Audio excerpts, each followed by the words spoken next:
ಬೇಕಾದ್ರೆ ಆಗ್ಬೋದು, ಹೇಳಕ್ಕೆ ಸಾಧ್ಯ ಇಲ್ಲ.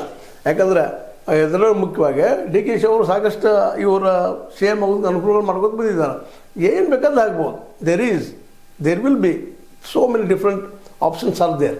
ಹೀಗಾಗಿ ಅವ್ರಿಗೆ ಏನು ಬೇಕಾಗಿದೆಪ್ಪ ಡಿ ಕೆ ಶಿವಕುಮಾರ್ ಅವ್ರಿಗೆ, ನಮಗೆ 2022 ನನ್ನ ಮಾಡ್ತೀನಿ ರೀ, ಒಂದೇಳಿ ಗೆದ್ದು ಬಂದರೆ ಕಾಂಗ್ರೆಸ್ ಅನ್ನುವಂಥ ಗ್ಯಾರಂಟಿ ಕೇಳ್ತಾ ಇದ್ದಾರೆ. ಮತ್ತು ಅಷ್ಟು ಆದ್ರೆ ಮುಗಿದು ಬಿಡ್ತದ್ರಿ ಇದನ್ನ ಹೇಗೆ ಹೈಕಮಾಂಡ್ ಮಾಡ್ತಾ ಇಲ್ಲ, ಏನು ಮಾಡಿದ್ರು ಗೊತ್ತಿಲ್ಲ.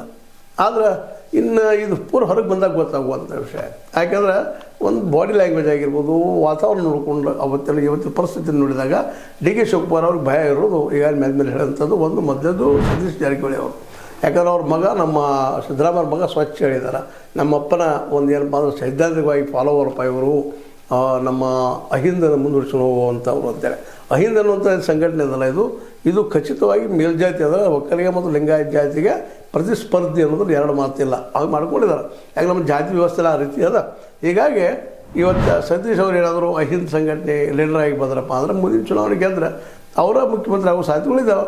ಅದಕ್ಕಾಗಿ ಅವರು ಇದು ಯಾವ್ದು ಬೇಡಪ್ಪ, ನಮಗೆ ಗ್ಯಾರಂಟಿ ಕೊಡ್ರಿ, ನನ್ನ ಮಾಡ್ತಾನಂತಾರೆ ಅನ್ನೋದೇನೋ ಡಿಮಾಂಡ್ ಇಟ್ಟಂಗೆ ಅಂತಾರೆ. ಅದನ್ನು ಇವತ್ತು ಒಪ್ಪಿ ಬಗೆಹರಿಸಿಬಿಡ್ಬೇಕು. ಅದನ್ನು ಜಗ್ಸೋದ್ರಲ್ಲಿ ಏನೂ ಇಲ್ಲ. ಒಂದಲ್ಲಿ ಇದ್ದಿದ್ರೆ ಇನ್ನಿಂದ ಬಿಟ್ಟು ಬೇರೆ ಇದ್ದರೆ ಅದು ಹೇಳಕ್ಕೆ ಸಾಗಲ್ಲ, ಏನು ನೋಡೋದು.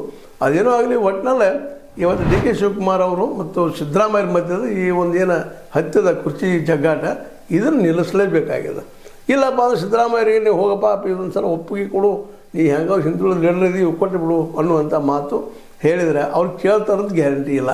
ಯಾಕಂದ್ರೆ ಈಗಾಗಲೇ ಇದೇನು ಅಹಿಂಸ ಒಂದು ಸಂಘಟನೆ ಮಾಡಿ ದೊಡ್ಡ ಫಂಕ್ಷನ್ ಮಾಡುವಂಥ ರಾಜ್ಯೋತ್ಸವ ಮಾಡೋದು, ಸಿದ್ದರಾಮೋತ್ಸವ ಮಾಡೋದು ಹೊಂಟಿದ್ದಾರೆ ಅವರು.